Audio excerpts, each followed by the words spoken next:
Good afternoon, everybody, and welcome to this instruction course on customized nucleotomy. Today, as I was telling someone about the instruction course, they asked me, what is this customized nucleotomy? I said it's very customized. It's designer. So now we're going to see you, and then we're going to see your nucleus. We're going to design like a designer costume. We're going to design how we're going to do your nucleotomy. Well, that is what we would like at the end of the course, to try and convey how best you can use the power, the fluidics, and the instrumentation, the software within your machines, so that you can do a phaco which is efficient, safe, and would make both you and your patients very happy. So I would set the ball rolling, and I would basically be talking about the power that is available in the machine and the various methods by which this power can be modified or modulated, so that ultimately you have a weapon in your hand with which no cataract would be invincible in a very safe way. I wish I had some financial interest in all these products that are going to be discussed, but unfortunately none of the companies have come forward yet, but I hope they will come forward and offer me some financial interest in these products before the next instruction course. So what are the various power modulation systems that we have? One is called as the traditional ultrasound. The traditional ultrasound is where your phaco probe delivers continuous power throughout the foot pedal 3 position. Whenever the foot pedal is in the 3 position, there is a continuous delivery of power. So the amount of power and the frequency and amplitude at which the power is delivered is continuously the same. Now this has got certain drawbacks, and to overcome these drawbacks, 2 modifications have been incorporated or devised, which is the modality to deliver this continuous power either in a pulsed mode or in a burst mode. We'll go into what it is a little bit down the line. I would confess that my talk would be slightly theoretical, touching on the basics of these terminologies which sometimes confuse us, and later down the line the speakers would also be telling you how this is utilized in the actual clinical setting. The other form of ultrasound is the torsional ultrasound. So let me set the toner of the presentation by basically dividing the ultrasound delivery into the traditional one and the torsional one. The torsional one, as we know, was brought out by Alcon Labs, and it is in 2 varieties, Ozil and Ozil IP. Now what is this continuous ultrasound? So as I said, the energy is delivered to the phaco tip without any breaks or pause. It is one continuous shot of ultrasound. And now this can again be delivered in 2 ways. One is a fixed mode of continuous ultrasound, which means you start your foot pedal on 3, and as you push it down like the accelerator of a car, normally the car would start going faster. But here, whether you keep it at the tip or the beginning or right at the bottom, you continue to deliver the same amount of ultrasound. That is the fixed kind of continuous. The other is the linear. In the linear mode, you have a control on the amount of ultrasound, so that there's a preset amplitude, and as you start with a lower power, and as you come towards the end of the foot pedal 3, you reach the highest point of what you have preset. Now, as I said before, this has got the continuous mode of delivery has got certain drawbacks, and so this innovation is the pulsed mode, which comes in pulses. So it has got on phase and an off phase, and it is a predetermined on and off. It's like a comparison between a candescent light and a fluorescent light. The bulb, the normal bulb, it has got a continuous light, whereas the tube light gives light in several flickers. It has got the on and off. It is a continuous chain of flickers at a very high frequency which fuses together and gives the light. So the handpiece delivers power in little pulses or packets of energy. So there is certain terminologies we need to understand when we talk about this. One is the cycle time. Cycle time is nothing but the total time of on and off together. The total time is called as the cycle time. And to make it very simple for you, in 1 second, if 500 milliseconds is on, 500 milliseconds is off, that is one cycle. So what you have, 500 milliseconds where you have the ultrasound, heat is generated, and the next 500 seconds where there is no ultrasound, heat is sunk, or heat is absorbed, or heat is dissipated. So ultimately you have only half amount of heat that is generated for that one shot of ultrasound. This is also called pulse interval. Next, we have heard this term quite often called duty cycle. What is duty cycle? Is nothing but the percentage of the on time to the total cycle time. So in that one cycle, what percentage of time the phaco was on, that is called as duty time. Why I am talking about these terminologies? Because it helps us to understand what exactly our machine is doing.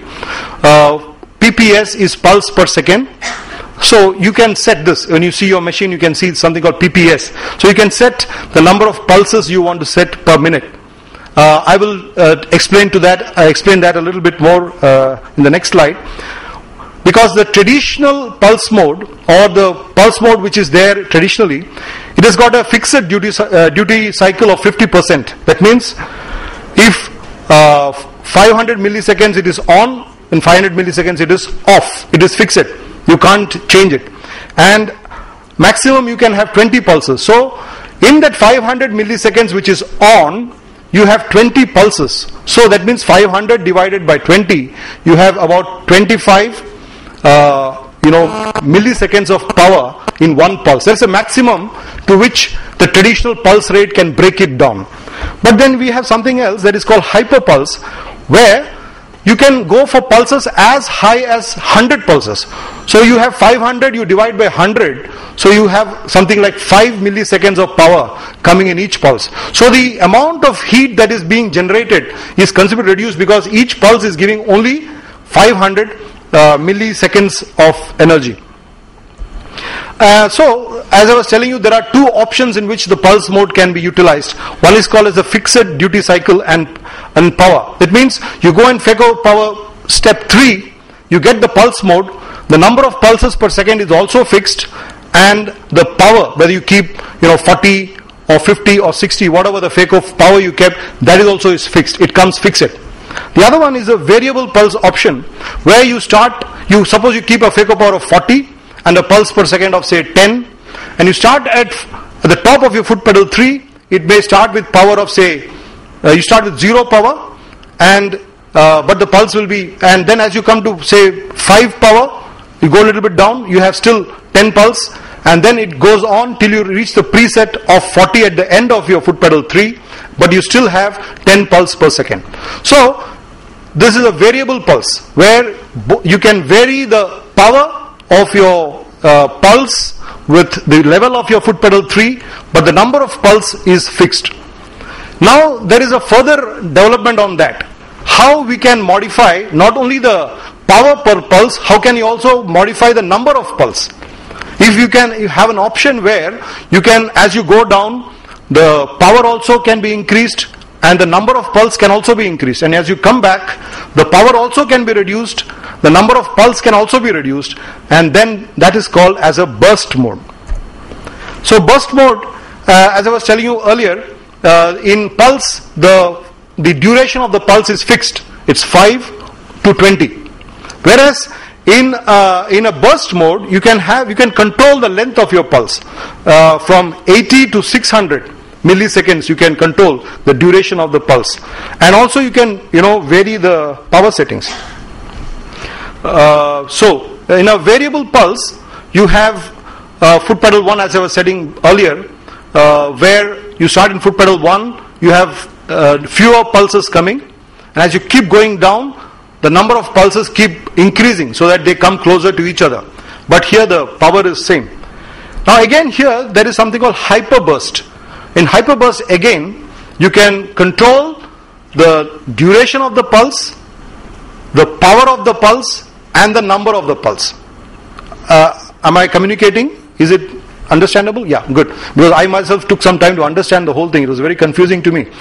In hyperburst, you can control the power of your pulse, the length of your pulse, and the frequency of your pulse. All three are on your foot pedal. You start up on your foot pedal 3, lesser power, lesser frequency, lesser duration. As you keep going down, you have more power, more duration, and more frequency. So there are certain issues with this, traditional ultrasound. Why? Because the motion is a to and fro cutting motion. So the phaco needle, it cuts when it goes forward, but when it comes back, it doesn't cut. So what happens? Half of your stroke is wasted. You have a stroke which goes forward and back, but only the forward motion cuts, but the backward motion doesn't. So you have a kind of phaco needle or a phaco modulation where only 50% efficiency is there. Second thing, when the needle moves forward, not only does it cut, but it also produces a repulsive force, so that you need a higher vacuum or a higher to bring the piece and hold it, because actually what you're doing is you're pushing the piece away with your to and fro cutting motion of your traditional ultrasound. And so, harder the cataract, you need longer stroke lengths, and longer the stroke length, more repulsion, and longer the stroke length, longer the excursion backwards. So larger the loss of efficiency. So what happens? So look at this scenario, very interesting. Longer stroke length means more energy means more heat.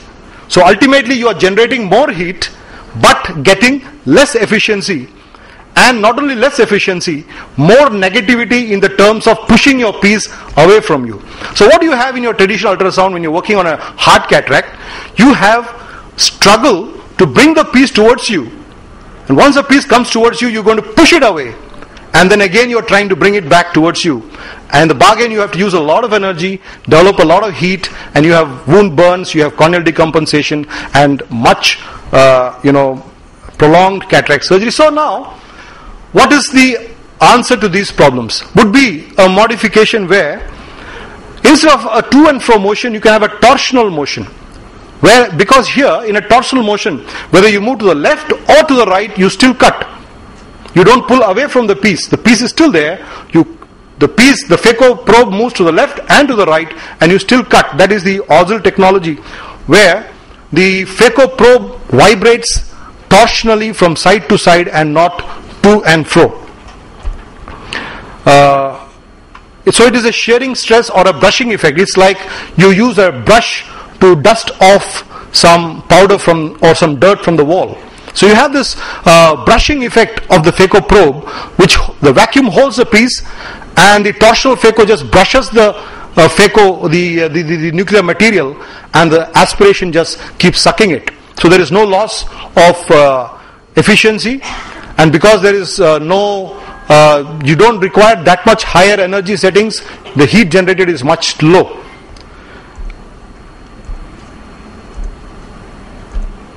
So just to give a comparison between the torsional and the traditional, main thing is it's a shearing stress in the cutting, in the torsional, whereas in phaco, traditional is a compression stress.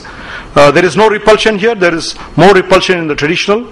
Heat generated is about 2/3 less in the torsional phaco. Yes, I am rushing through, yes. Yeah. Just a study, a very interesting study which was conducted in a wet lab, a thermal study, thermal imaging of the phaco tip in torsional ultrasound and traditional ultrasound. If you look at the circle called 1, you can see the color change on the traditional ultrasound. And also look at the energy, the temperature is reaching up to 60 in the traditional ultrasound, whereas it has reached up to only 45. If you miss that, I can probably sorry.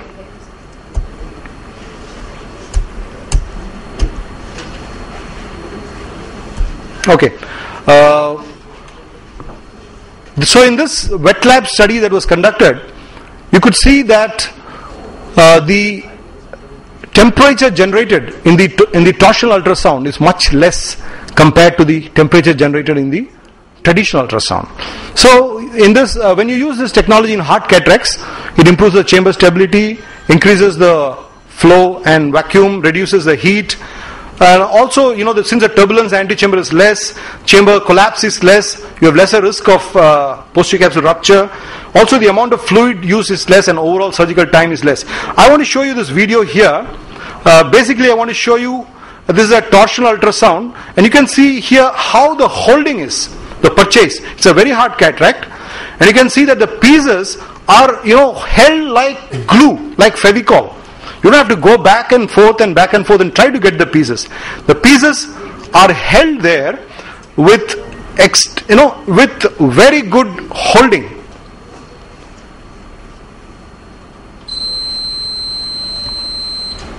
That is 1 minute more? Yeah, this one.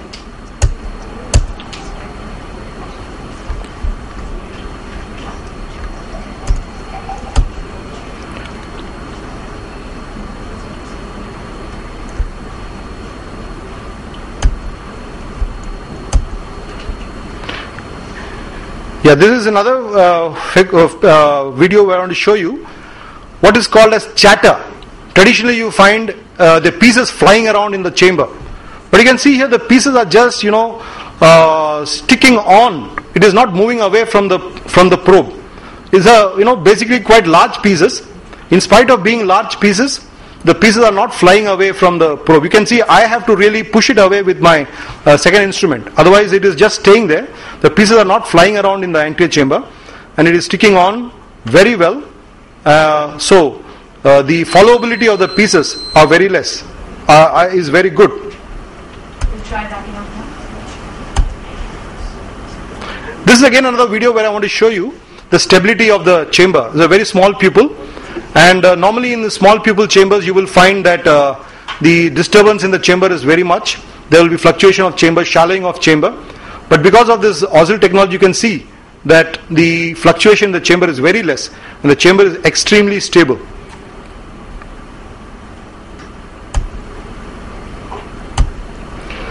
Before I wind up, I just want to tell you another adjustment that has been made to increase the efficiency of your power that is there in torsional, that is called as a dynamic rise or an AFR. This is a setting of your fluidics where you can choose the amount of increase in flow that you want just before the piece is taken into your tip. You can understand that better with this video here. I want you to look at the rise there as 3 and the aspiration rate which is coming. Two things, aspiration rate and the rise. If you look at that, you will find that the vacuum is the aspiration rate is varying from 0 and it keeps going to 40 and even 100. For a brief moment it comes up to 100. Just before the occlusion, the flow rate goes up to 100. So what happens, this excess of flow will really push the piece into your probe and it helps you to reduce the amount of phaco power that you need to use at that time. So in conclusion, I have tried to put before you various modes of phaco power delivery. One is the traditional, which has been modified as the pulse, hyperpulse, burst, hyperburst. The aim there is to reduce the amount of heat generated. But anyway, it continues to generate harmful levels of heat and repulsion. And here we have the new modality, that is the torsional ultrasound, which is a new modulation of phaco power, which not only generates much lower heat, but gives you a good chamber stability and it negates the repulsion, so chatter and all those things are very less. Ultimately you have a very smooth, efficient surgery, a very happy patient and happy surgery. Thank you very much.